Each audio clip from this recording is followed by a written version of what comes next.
The Kingdom of Prussia stands at the end of 2 decades of reform.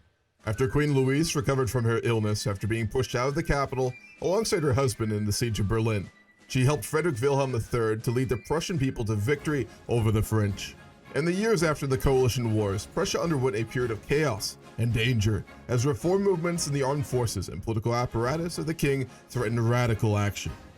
The army reformers succeeded in getting past the Reform Act of 1823, which created a meritocratic officer system, removed corporate punishment, created mandatory service of 3-year terms and a war college in Berlin, as well as cleaning house of the old general staff.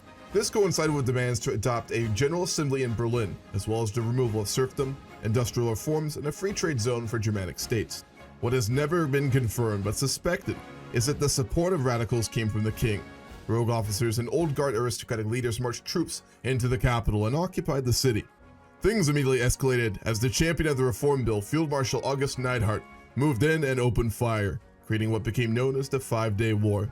With the distrust of the monarchy and emotions on the edge of civil war, the Field Marshal and leader of the reformers von Hardenberg met with the Queen Louise. After hours of discussions, the three exited a chamber in the palace and announced a new government, instituting most of the desired reforms. Known as the Revolution from Above, it spelled a new era for Prussia. The General Assembly held much power from this day forward, though the Queen still had massive influence of her own, whilst her husband became less and less relevant. Prussia is ready to enter the new age, but are its people? The landowners and reactionaries are not done with yet. This is an alternative history roleplay multiplayer campaign for Victoria 3, utilizing a roleplay mod pack you can find in the description. Like and subscribe if you enjoy. We're going to get rid of the Junkers because in our alt timeline, it would be the military and the industrialists who are in power. This is exactly what it would be. Probably the intelligentsia too, but that would ruin our governance. So we'll just... Okay, so we need a lot of groceries, explosives, tools. We'll go for tools first. We'll build those up to develop our economy. We'll work on tools to start off. So we are industrializing right now. Currently in our government, we have, in the past, we instituted the... there was a name for it. It was the Charter of Rights, basically, that was proposed in Prussia and passed. It was watered down. In this timeline, it wasn't watered down. Serfdom has been entirely abolished. We also passed a law that in the RP that basically says that if you are a foreign national who owns land in Prussia, which was common, a lot of the Germanic princes own land in Prussia, even though they technically retired to other countries or in other countries. You also have to abolish serfdom in all of your lands, even if they're in a foreign country. If you don't, you have to sell those lands to another Prussian Junker or aristocrat who will. The industrialists have started complaining about the existence of subsistence farmers and Prussian handholds, starting with the undeniable inefficiency that should be addressed. We agree. We need to build quicker, so I'm going to build up some more construction facilities in the Rhineland and in Brandenburg. The use of filing cabinets of the government administration has drastically increased the effectiveness of state bureaucracy. We'll go for identification documents down the line. Intelligence have expressed their concerns about government decisions, clearly favoring the industrialists. Well, yeah, we are favoring them. More pragmatically inclined members of the rural folk currently opposed to the passing of free trade offered up to change their stance were they to be offered certain political concessions. We're still a reformer government, so we'd be willing to make concessions to get something back. That fits what the RP was, so we're going to go free trade Prussia. 2 workshops, let's work on iron mines now. We'll build up the iron mines of Silesia. Silesia was historically hyper-industrialized for Germany, and we do have public schools. We could raise that institution, which is what we would realistically do, so we'll go for that. Greetings, this is an ambassador of the Kingdom of Prussia. Hello, welcome. It is a pleasure to host you here. How can I assist you today? You as well. I'm just an ambassador sent by Queen Louise and King Frederick in order to speak with you about the current state of our mutual borders and the, if we're going to be honest, rather frosty relations between our countries. We have a complicated history. Of course, the Austrian Empire is always welcome to discuss German interests with German people. We'd just like to clarify, obviously, you know about the reforms we've made over the last 2 decades. And we obviously have assured you numerous times that we are not using them to obviously annex states or take unnecessary action. But we just wanted to get the opinion on Austria regarding A, the free trade system that we have currently for Germanic-speaking peoples, as well as the non-tariff zone. And also, potentially, if you did support it, see if the Austrians, as fellow Germans, would be interested in joining it as well. They're interesting topics, and they're something that have been debated within the Council of the Austrian Empire. We don't see any major negatives to a kind of a full German open trade agreement. It sounds good to me, and it sounds good to the Kaiser will definitely be making a statement on the changes soon. I think we'll need to take it into consideration some more and to also see what your country does in regards to this. We'd also like to understand what Prussia's position is regarding the independent status of the German miners. The Queen and King have a very simple mindset when it comes to this system. As I'm sure you all know, after the 5-day war in Berlin, we established a mild general assembly. We have a new system for overseeing the regions of Prussia known as the state system. There is an open offer for any state to join the Kingdom of Prussia, but we will never pressure any country to do so.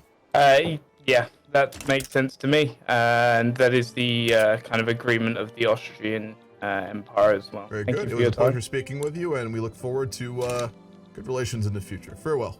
Indeed, farewell. Cool, that went well. I was hoping that would happen. I actually want to reconcile with Austria. I think it'd be interesting. Maybe we'll do the Brothers' War, maybe, but I don't want to. This isn't all history Prussia, and I want to do something a little bit different on it, so we'll see. Also, we did pass free trade. I'd already done an RP statement about that, so that's fine. And that we've opened up and gotten rid of our mercantilistic policies. That means making trade imports and exports is a lot easier, so let's go ahead and see what we can do with that. Let's import wood. We're running a deficit still. I can live with that. We're not going to raise taxes to an exorbitant degree. We could put another tax, but I really want to pass these resolutions very quickly, so we'll wait. Given we're free trade, we can import a lot of what we need, but we want to build like high value things, so tools and glass will definitely work. We will make more taxes and be able to do more expansion, but I want to pass our government reforms first, so we'll work on that primarily. Paper mines, chemical plants, glass, coal, tools, and groceries. When we're done with that, we're going to be in pretty good shape economically. We'll improve relations with the Austrians. We'll improve relations, maybe not with the French, I don't know. They were pretty hostile to us. We'll improve relations with the British, the Ottomans, the Egyptians, because we're trading with them. We're getting close again. Hello. After some discussions amongst the council, we wanted to have further discussions regarding the trade statement you made. Of course. Yes, we had some discussions internally, and a main concern that has been brought up within the council and the Kaiser himself is Austria, whilst definitely a unified nation, is not a unified ethno-state. We do have a personal union with the Hungarian kingdom, and despite having them securely within our unified nation, there are some growing concerns that a trade agreement between us may negatively affect their trade goods. Do we have some assurances that, whilst they remain under the protection of the Austrian Empire, that they will be granted the same treatments as Germans do?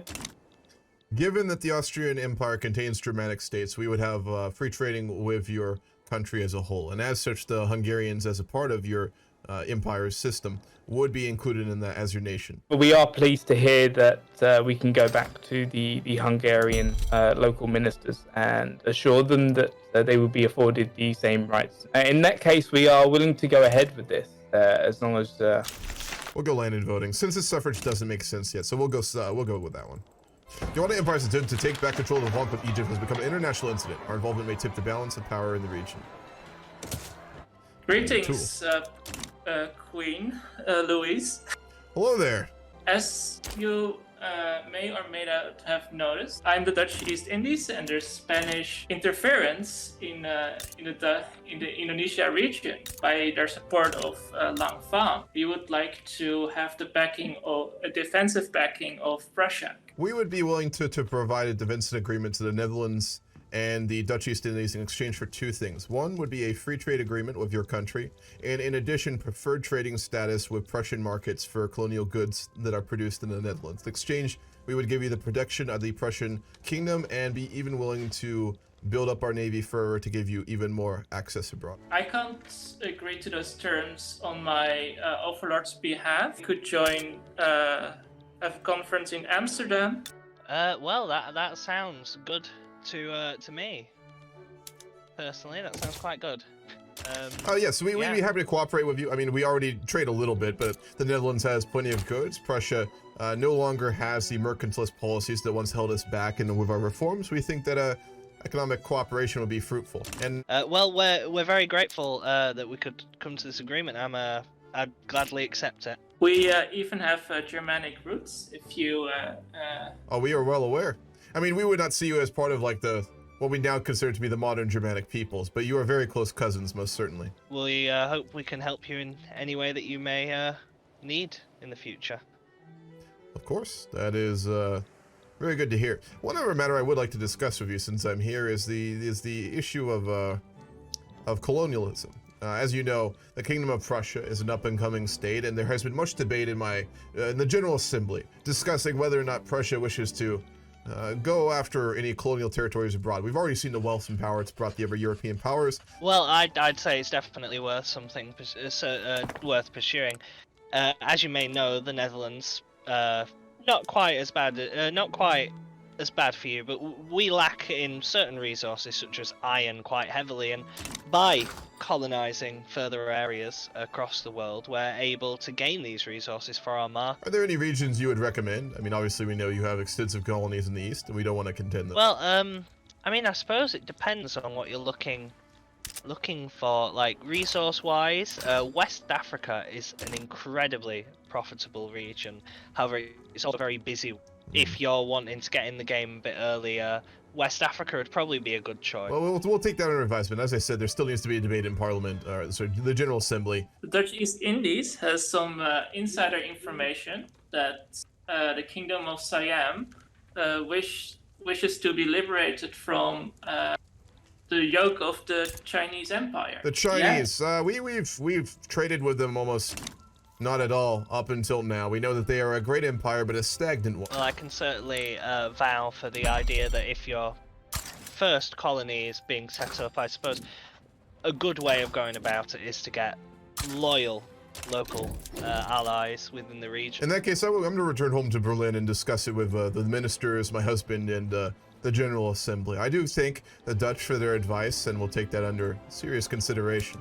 And we look forward to a fruitful partnership with the Dutch. As we said before, you're cousins of ours, and family needs to look after one another. It certainly does.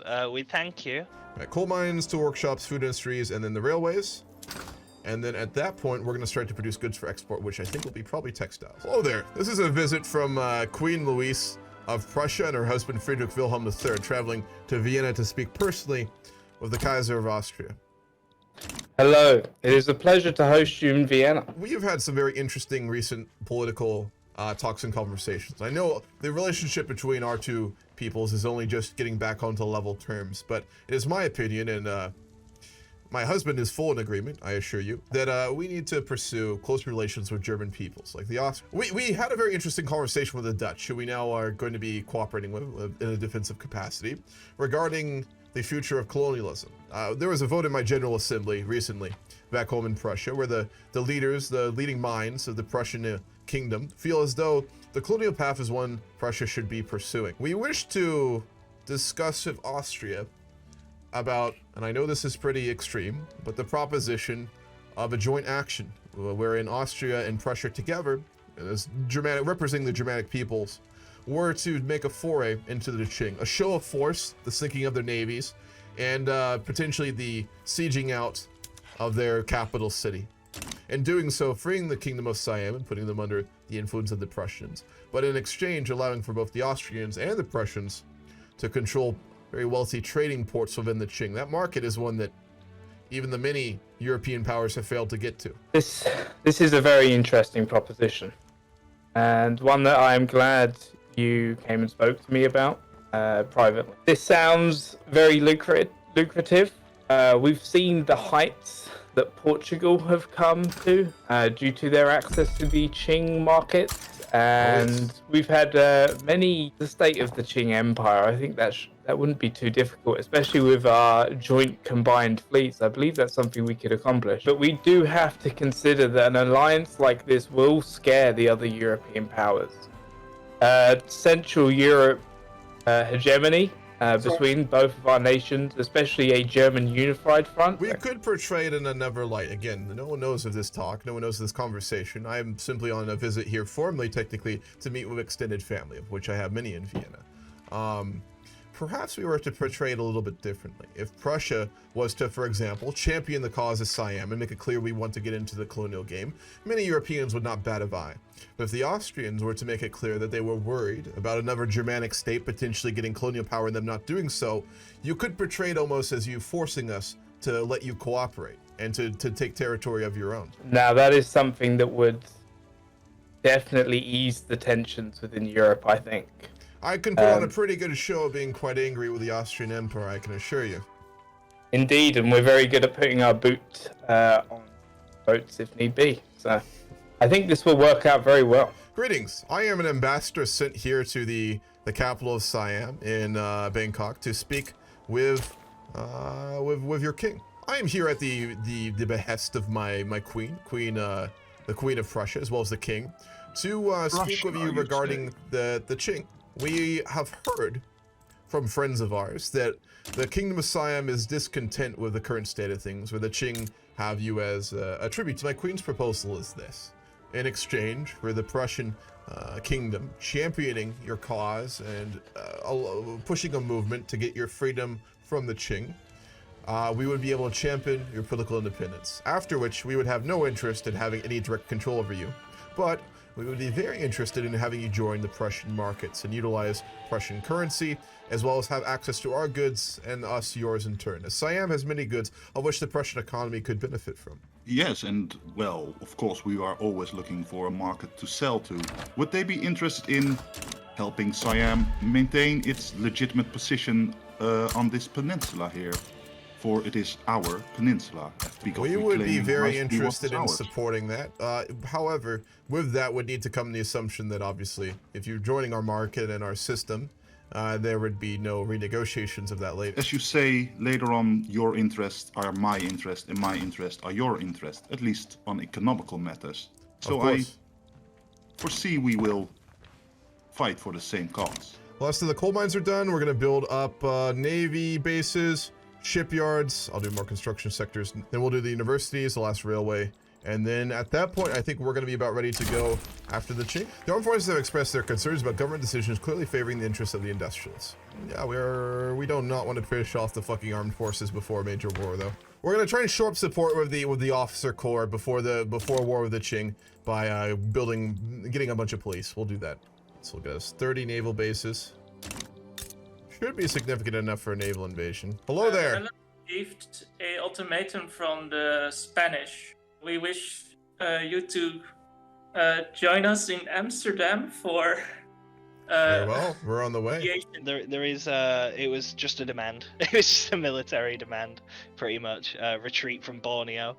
That was all the discussion that was had.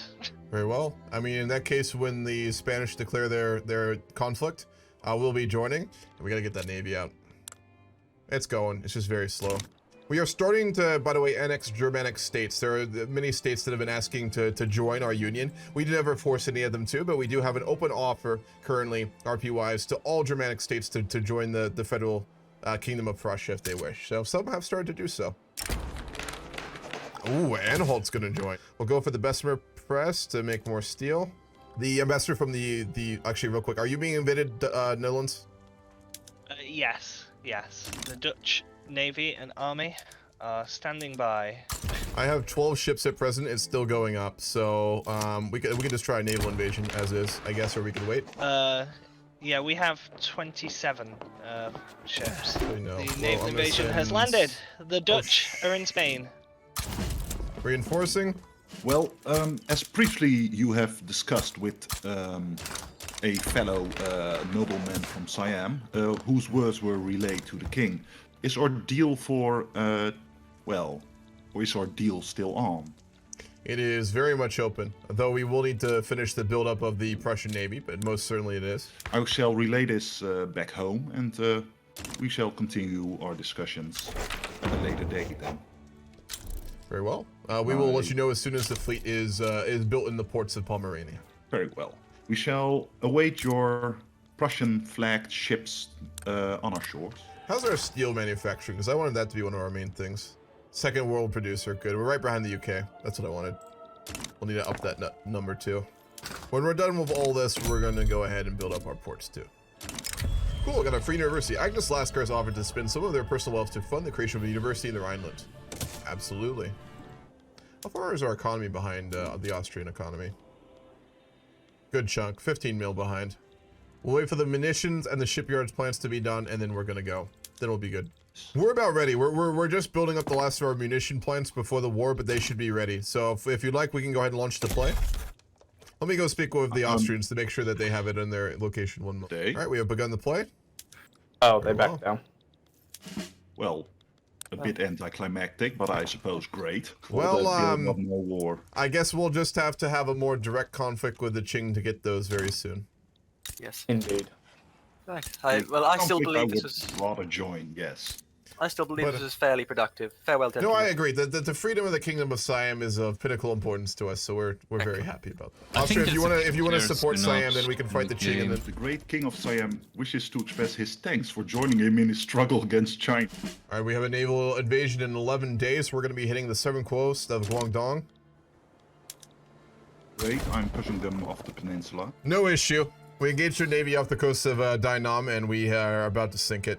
We are trying to land. Oh man, why are we losing? Insufficient naval invasion support. My fleet stopped. I've begun another 2 naval invasions. Hopefully they shall. We are pushing them in the peninsula, at least. That's something. Actually, no, we're not. What the fuck am I losing? Okay, I've landed. Here we go, landing. Oh man. I've been offered a peace deal to take the Sultanate. Should I take it? Yeah, we'd like to continue the war. Okay, we'll Yeah, continue we'll drag it out. If we get breech loaders and repeaters, though, we can win it. almost. Oh, you're taking a huge loss because you swapped your equipment. Oh, I am. Oh, okay. You got forced. Well, we Never won mind. it, so...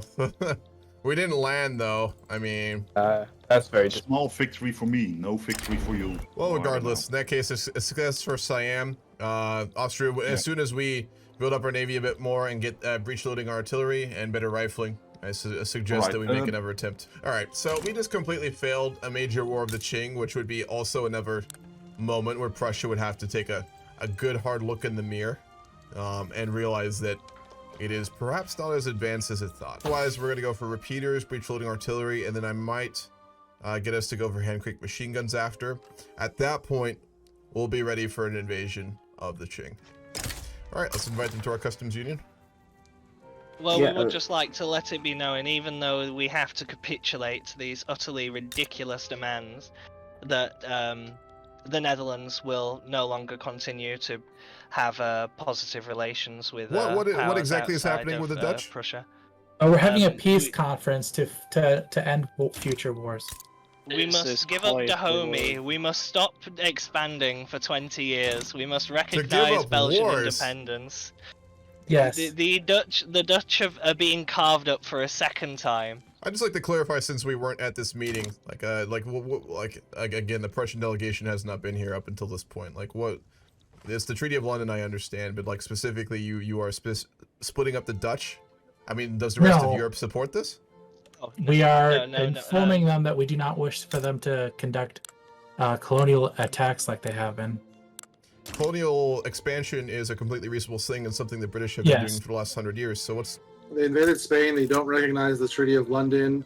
They do not have the naval capacity to defend these colonies whatsoever. They're completely overextended, and we view that it's time that they meet the demands of the rest of Europe. That they are under the protection of the Prussians, right? Together, your navies do not have the capacity to even ensure trade in industry and investment in Africa.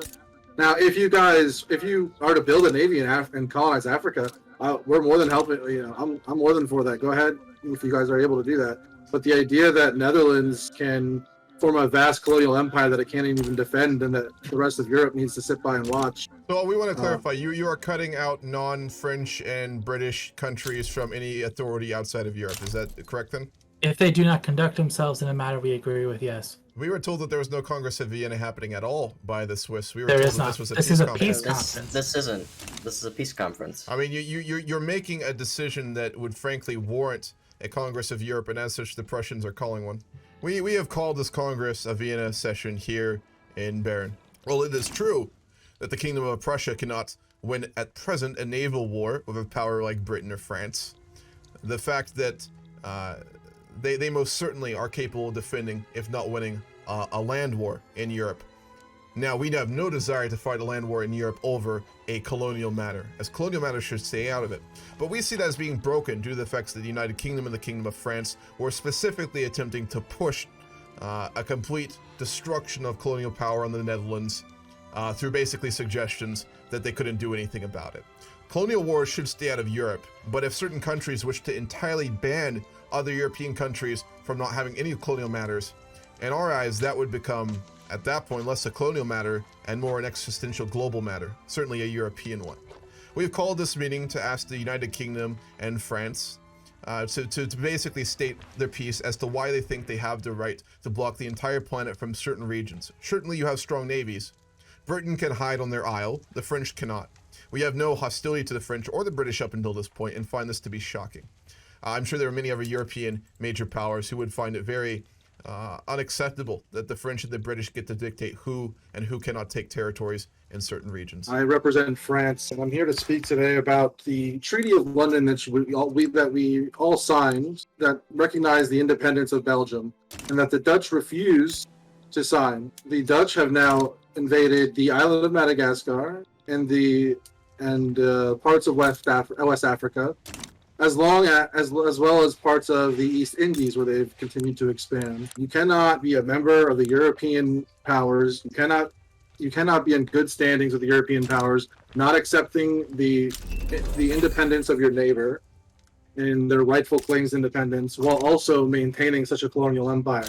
The French's position on this matter is that we wish for the Netherlands to no longer gain any land in colonial wars for a period of 20 years until they are able to field a navy and that can protect their colonial holdings. What would happen if one nation with colonial empire attacked another European nation for their colonial empire? I tell you, it'd be a European war. That's something that has not been seen since Napoleon, since we started this Council of Vienna system. This is what has offended so much Great Britain and France. The other great powers would object to their expansion. They simply ignored us and said how offensive it was that we'd even raised the notion. Great Britain here wishes for a global free market, that we all recognize each other. We cannot have that if parties that cannot defend their trade routes take land that they cannot defend. It becomes chaos, and chaos breeds war. Now, I'm not here to question Prussia's ability to ever make a navy that can fight us, but it is clear as to all of Europe that they do not have one that can fight Great Britain, let alone Great Britain and France. Finishing off, I would like to remind everyone that Great Britain wishes for peace and free trade, and nothing more and nothing less.